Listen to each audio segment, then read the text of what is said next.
안녕하세요, 육아동지 여러분, 아육톡입니다. 이번 영상에서는 수학 이야기, 유아 수 감각 키우기에 대해서 한번 말씀드려 볼게요. 아직 어린아이들 키우는 학부모 입장에서 좀 먼 일이지만 사실 수학이 입시에서 굉장히 중요한 역할을 하죠. 맞아요. 요즘에는 문이과 통합형 인재를 키우자 이런 게 또 트렌드이기도 한데, 사실 저희 때만 해봐도 문이과 나눠지기는 했는데 심리학, 통계학, 경제학 이런 전공하는 친구들은 대학 가서 따로 미적분 문제집 풀고 그런 경우 많이 봤거든요. 은근히 수학이 발목 잡는 경우를 많이 봤습니다. 어린 아이를 키우는 부모 입장에서는 아직 마음의 여유가 있다 보니까 수학을 통해서 우리 아이가 수학의 본질에 가까운 논리적인 사고, 생각하는 힘을 기를 수 있기를 기대하기도 합니다. 저는 인지학습 치료를 하면서 수학이 어려운 친구들을 많이 봤거든요. 지적장애나 경계선 지능의 아이들처럼 타고난 지능이 약한 경우가 아니라 할지라도, 평균 이상의 지능을 가진 아이들이라 할지라도 초등 3학년 전후로 수포자가 되는 경우를 많이 봤어요. 그런데 제가 아이를 키우면서 아이들이 생애 초기에 수학을 어떻게 경험하느냐, 이게 굉장히 중요하다는 생각이 들었고, 이거를 우리 육아동지 여러분들과 공유하고 싶었어요. 수 감각이라는 거는 수세기뿐만 아니라 수를 세고 숫자와 연결하는 것, 자릿수를 이해하는 것, 수의 상대적인 크기의 개념을 이해하는 것뿐만 아니라 수의 의미와 다양한 수 사이의 관계를 이해하는 수에 대한 직관적 능력이라고 할 수 있거든요. 놀랍게도 아이들이 수 감각을 타고났다는 걸 보이는 연구들이 있어요. 예를 들어서 5개월의 영아들을 대상으로도 실험을 했을 때 이 5개월짜리 아이들도 하나에 하나가 더해지는 것과 2개가 있다가 하나가 사라지는 것과 같은 것을 이해할 수 있다고 하거든요. 우리 인간이 언어를 습득할 수 있도록 태어나면서부터 프로그래밍 되어 있는 것처럼 기초적인 수 감각도 생득한다는 거죠. 그런데 타고났다고 해서 끝이 아니라 아이들이 크면서 숫자도 세고 수도 알고 연산도 하면서 후천적으로 수 감각을 발달시키게 됩니다. 그리고 이 후천적인 수감각 발달은 영유아기를 거치면서 천천히 발달시키게 되는데요. 천천히라는 말에서 눈치채셨듯이 아이들의 수감각은 결코 하루아침에 이루어지지 않습니다. 많이 경험하고 연습하고 활용해야 습득할 수 있어요. 여기 사탕이 있는데 몇 개죠? 우리 어른들은 몇 개야 하면은 7개 이렇게 쉽게 말할 수 있어요. 그런데 처음 수세기를 경험한 아이들에게 물어보면 이것이 쉽지 않음을 이미 많은 분들이 경험하셨을 거예요. 아이들이 정확하게 이 사탕의 개수를 세려면 사실 여러 가지 수세기 원리를 배우고 익혀야 하죠. 먼저 각 수를 지칭하는 이름을 순서대로 기억해내야겠죠. 근데 여기서부터 쉽지 않은 게 우리나라는 수세기 체계가 사실 2가지가 있잖아요. 하나, 둘, 셋, 넷 이렇게 셀 수도 있고 1, 2, 3, 4 이렇게 셀 수도 있는 거죠. 이 2가지 체계를 다 익혀야 하는 거죠. 그런데 아이가 하나부터 100까지 수를 셀 수 있다고 해서 수세기를 할 수 있느냐? 그건 또 다른 문제죠. 아이가 단순히 줄줄 외워서 암송하는 것과 실제 물체의 수를 세서 양을 파악하는 것은 다릅니다. 수 이름을 알았다고 하더라도 수세기를 하려면 수세기를 할 대상과 수 이름을 1:1 대응시킬 수 있어야 해요. 아이들이 수세기 할 때 모습을 보면 사탕 하나에 하나 둘 이렇게 세기도 하고, 때로는 하나 둘 셋 해야 되는데 건너뛰고 셀 때도 있거든요. 여러 번의 연습 과정을 통해서 아이는 이제 사탕을 하나, 둘, 셋, 넷 해서 7개까지 셀 수 있어요. 그러면 아이한테 사탕이 모두 몇 개야? 하면은 5개 이렇게 엉뚱한 대답을 하기도 하거든요. 요거는 아직 아이가 기수성의 원리를 획득하지 못한 건데요. 기수성의 원리라는 거는 수를 셀 때 마지막으로 센 수가 지금 수세기한 사물의 개수를 나타낸다는 원리예요. 그런데 이렇게 수세기를 한다고 해서 수 감각을 길렀다라고 또 말할 수 있을까요? 지금 사탕 7개를 세어봤잖아요. 만약에 7에 대한 수감각을 갖고 있다면 7이 7개 혹은 7번째임을 아는 것, 그리고 1부터 7, 하나부터 7까지 순서대로 셀 수 있고 수직선 상에 어느 정도의 7이 위치하는지를 알 수 있을 거예요. 마음속에 수직선을 떠올리고 이게 그려지는 거예요. 이게 그려지고 나면은 7보다 하나 작은 수, 7보다 하나 큰 수도 자연스럽게 그려지겠죠. 그리고 7은 1과 6으로 나뉘어질 수도 있고 3과 4, 2와 5로도 나뉘어질 수가 있잖아요. 이렇게 수감각을 갖고 있다는 것은 단순히 수세기만 하는 게 아니라 수의 관계나 수를 조작하는 것 모두를 포함하는 개념이에요. 수감각을 키우는 게 왜 중요하냐면요. 이렇게 영유아 시기에 발달시키는 수감각이 우리 아이들 초등학교에 입학하면 초등학교에서의 수학 과목의 성취도와 상관이 높고 초등수학에서 가장 많은 비중을 차지하는 연산의 유창성과도 높은 관계가 있어요. 초등학교 1학년 2학기 때 배우는 뺄셈의 예를 한번 들어볼게요. 23 빼기 8은 하면 답이 얼마죠? 뺄셈을 계산하는 다양한 방법들이 있어요. 단순히 8만큼 거꾸로 세기를 할 수도 있고요.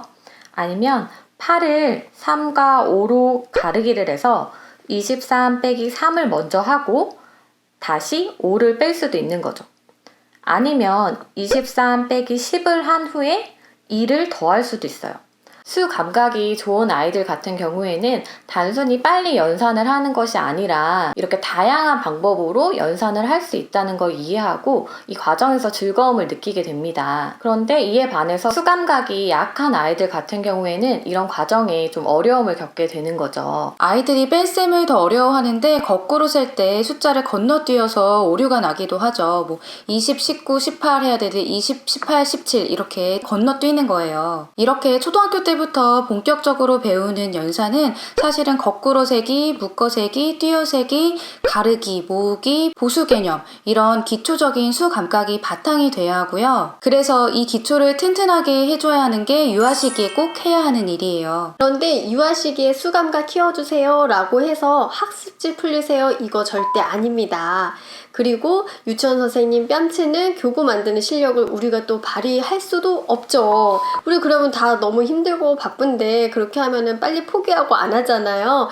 그래서 유아를 대상으로 하는 효과적인 교육 방법은 결국 두 가지인데요. 하나는 아이들의 일상생활 속에서 수를 익히고 경험하는 거. 그리고 다른 하나는 놀이를 통해서 연습하는 것입니다. 오늘 말씀드린 수 감각 키우는 방법은 수세기에 초점을 둬서 말씀드려 볼 텐데요. 일상에서 부모가 입만 움직일 수 있다면, 아이와 놀이하는 시간을 잠깐만 확보할 수 있다면 누구나 할 수 있는 것들입니다. 저희 아이는 간식을 참 좋아해서 간식 가지고 많이 했었는데 그 과자 중에서 특히 꽃갈콘이랑 짱구 저 이런 과자들 참 좋은 것 같아요. 뭐 손가락에 다 끼워보고 끼우면서 수세기도 해보고 같이 맛있게 먹기도 하고 요거트 먹을 때도 우리 가족 세 식구인데 숟가락 몇 개 챙길까 이렇게 아이한테 한번 물어보고 아이가 답할 수 있게 하고 또 아이가 하나씩 숟가락을 사람 한 명이 숟가락 하나 이렇게 줄 수 있게 해보는데 이게 다 1:1 대응을 경험하는 거잖아요. 그리고 아이들이 나눠주는 거 되게 좋아하잖아요. 이런 것도 활용을 해볼 수 있겠죠. 아이들한테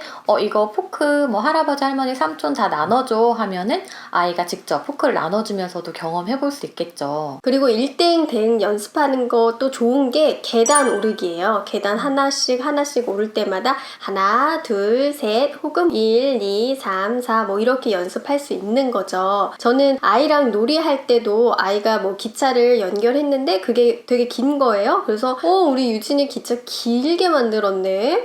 몇 개를 만들었는지 한번 볼까? 하나, 둘, 셋, 넷, 다섯, 여섯 개나 연결해서 이렇게 길구나 이렇게 제가 표현을 하니까 아이도 똑같이 엄마 모습을 모델링해서 이렇게 포인팅해서 하나, 둘, 셋 이렇게 수세기 연습하는 모습을 보이더라고요. 저는 요즘에 둘째랑 간식 먹을 때 이거 많이 하는데요. 젤리 몇 개 먹을래? 그러면은 뭐 하나, 2개, 아니 많이 뭐 이렇게 이야기를 해요. 아니면은 뭐 3개 먹을래? 4개 먹을래? 해서 아이가 4개 이런 식으로 선택하게도 할 수 있어요. 아이가 3개까지 셀 수 있다면 수의 범위를 좀 더 늘려볼 수 있어요. 예를 들어 아이와 과자를 나눠 먹고 있는데 엄마 2개 줘 해서 2개 줬는데 2개만 더 주라 하고는 고마워 2개 더 줘서 이제 4개 먹을 수 있겠다 이렇게 자연스럽게 흘려들을 수 있게 수세기를 하는 거예요. 수세기를 정말 많이 해봐야 아이들이 체득할 수 있거든요. 일상의 모든 순간들을 수세기에 활용할 수 있어요. 저 같은 경우에는 숨바꼭질 할 때에도 그냥 하는 거 아니고 하나부터 10까지 색이다 그동안 숨는 거다 이렇게 하거든요. 그런데 만약에 우리 아이가 아직 셋밖에 셀 수가 없어요 할 때는 셋에서 조금 더 많이 5 그래서 우리 5 세는 동안에 숨기 하자 이렇게 해볼 수 있어요. 오전에 숨바꼭질을 하면서 수세기를 했다면 오후에는 저희 아이 같은 경우에는 버스 타는 걸 좋아했는데 버스 정류장에서 버스를 기다리고 있는데 도착 예정 시간 3분 남음 뭐 이렇게 나온다. 그러면 3분 남았다고 하는데 심심한데 우리 뭐 할까? 수세기 놀이 할까? 이제 이렇게 해보는 거예요. 그러면서 하나부터 100까지 셌는데 정말 3분 되니까 딱 버스가 오더라고요. 그 3분 동안에 100을 세면 오는구나 이걸 아니까 아이도 되게 흥미를 가져서 그러고 나서는 버스 기다리는 거를 재밌어 하고 만약에 4분 남았다 이러면은 100까지 천천히 세면은 또 오거든요, 버스가. 그리고 이제 집에 거의 다 와가는데 아이가 엄마 다리 아파 안아줘 만약에 이럴 때 어머 유진아 저기 우리 집 거의 다 왔잖아 다 보이잖아 엄마 생각에는 100걸음만 걸으면 집에 도착할 것 같은데 한번 우리 해볼까? 만약에 100걸음 걸었는데도 도착 안 하면 그때 엄마가 안아줄게 이렇게 이제 해보는 거예요. 그러면 어떻게 돼요? 그때 진짜 저도 그냥 던진 거죠. 아무 의미 없이. 근데 정말 100걸음 걸었는데 집에 도착한 거예요. 그게 거리의 크기가 어느 정도일지를 가늠해 볼 수 있는 좋은 방법이네요. 네, 생각지도 않게 그런 효과도 있더라고요. 그 버스 기다리면서 수세기 하는 것도 100가지라는 그런 기계적인 수세기이기도 하지만 버스가 오는 시간을 체감해 볼 수 있는 기회이기도 한 것 같아요. 그러면 저녁에 하는 수세기 활동도 있나요? 네, 있습니다. 저희 같은 경우는 이제 목욕할 때 아이가 이렇게 뒤로 머리를 제껴서 머리를 감겨주는데 그거 별로 좋아하지 않거든요. 그래서 아이가 이걸 견디는 시간이잖아요. 그걸 알고서는 엄마가 열 세는 동안 얼른 샴푸질 해볼게. 이게 이제 시작이 돼서 엄마 숨을 세는 동안 빨리 헹궈줘 하면 23 그럼 엄마 헹굴게 이렇게 해보는 거예요. 그리고 드라이기 머리 말릴 때도 아이가 1부터 100까지 세는 동안에 제가 얼른 말려요. 그런데 아이가 엄마 100까지 다 샜는데 아직 안 끝났어? 그러면은 아직 안 끝났는데 어떡하지? 한 10에서 1까지 거꾸로 세보는 건 어때? 그동안 엄마가 얼른 해볼게. 뭐 이렇게 하면은 또 아이가 10, 9, 8 뭐 이렇게 해보는 거예요. 부모가 집에서 하는 집안일 활동에 아이를 참여시키면 자연스러운 수세기 활동을 할 수 있겠죠. 예를 들어서 할머니가 과일 상자를 되게 많이 보내주신 거예요. 그럴 때 아이에게 과일을 소분하는 걸 부탁해 볼 수 있겠죠. 봉지에 사과 3개씩 그리고 감 5개씩 넣어줄래? 이렇게 하면 아이가 자연스럽게 봉지마다 사과 3개, 감 5개씩 넣어보는 활동을 할 수 있겠죠. 그리고 나서는 나중에 그 봉지를 보면 봉지 안에 사과 3개랑 감 5개 넣었더니 과일이 8개가 됐네 하면서 자연스럽게 덧셈 개념도 알려줄 수 있고요. 여러분들 어떠세요? 혹시 숨이 차시나요? 저희가 이걸 다 하시라는 건 아니고요. 아이들과 일상생활에서 수세기 연습 많이 하세요 하면은 어른들한테는 이 수세기가 너무 쉽다 보니까 사실은 레파토리가 잘 떠오르지 않거든요. 그래서 저희가 최대한 많이 말씀드렸고 여러분들께서 한번 들어보시고 우리 아이랑 이거는 한번 해볼 수 있겠다. 이거 한번 해볼까? 싶으신 활동들이 있다면 아이랑 한번 자연스럽게 해보시는 거예요. 그래서 우리 아이는 어떤 활동들을 좋아하는지 파악해 보시고 그리고 우리 아이가 지금 수세기가 몇 가지가 가능한지를 파악하셔야 또 내가 얼마 정도 도와줄 수 있겠다 이렇게 할 수 있거든요. 그러니까 이걸 하면서 우리 아이의 지금 현재 상태를 좀 관찰해 보시는 게 또 매우 중요합니다. 맞아요. 3, 4세 유아들 같은 경우에는 일상에서 경험하는 게 가장 좋고요. 수세기를 좋아하는 아이라면 놀이로도 해볼 수가 있어요. 수세기의 가장 좋은 놀이 도구는 주사위인데요. 주사위 굴려서 나온 개수만큼 뭐 바둑알이나 사탕 같은 거 가져가기. 그래서 다 가져간 다음에 나중에 모두 몇 개였는지 살펴보기. 이런 놀이 할 수 있어요. 그리고 모두 몇 개 있는지 세어보기 플러스 누가 더 많이 가져갔는지 알아보기 이렇게 비교할 수도 있을 것 같아요. 두 번째 추천 놀이는 말놀이인데요. 저희 아이랑은 사실 수세기 놀이라고 이름 붙이고 했었어요. 예를 들어서 사과 하고 말하면 사과 이음절이잖아요. 그러면 똑같은 개수의 단어를 얘기하는 거예요. 상대방이. 아빠, 엄마, 또 뭐 있죠? 의자? 수박, 의자 이런 식으로 말하는 거예요. 그런데 이게 처음에는 좀 어려울 수 있거든요. 그러면은 뭐 바둑돌이나 단추 같은 구체물을 이용해서 사과 하면은 사에 바둑돌 하나, 과에 바둑돌 하나 이렇게 해서 이 카운팅 하는 거를 시각화해서 볼 수 있어요. 이게 사실 의문인식에도 너무 좋은 놀이라서 나중에 말놀이 할 때 또 자세히 설명을 드릴 텐데요. 저희 아이 같은 경우에는 나중에는 단어에서 문장으로 가가지고 새로 산 팬티를 입었어요 막 이러면서 그걸 이제 10개다 이렇게 카운팅 하기도 하더라고요. 네, 이번 영상에서는 유아 시기에 수 감각 키우기, 그 중에서도 수세기를 어떻게 하면 연습할 수 있는지 말씀드렸는데요. 아이들이 수세기를 할 수 있게 되면 이제 숫자와 수를 매칭해야 되고, 또 수감각 키우는 방법 중에 중요한 거 하나가 직관적 수세기라고 하는데, 요건 또 저희가 다음 영상에서 말씀드려 볼게요. 그러면 저희는 다음 영상에서 찾아뵙겠습니다. 육아동지 여러분, 다음에 또 만나요.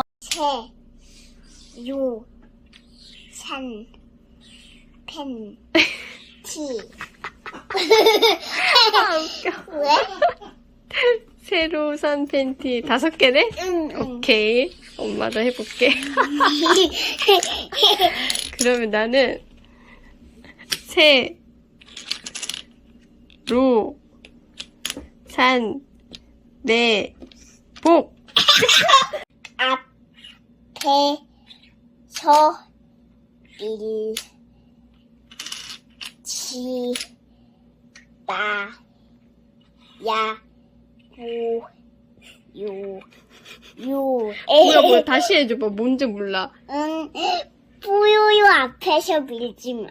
말아? 응. 맞아? 응. 뽀로로 앞에서 밀지 마라. 아, 이건 몇 개야, 지금? 그러면? 하나, 둘, 셋, 넷, 다섯, 여섯, 일곱, 여덟, 아홉, 열. 딱 10개네? 응. 좋아. 그러면 엄마도 10개 해볼게. 10개로 한번 해볼게. 유진아, 언제 잘 거니?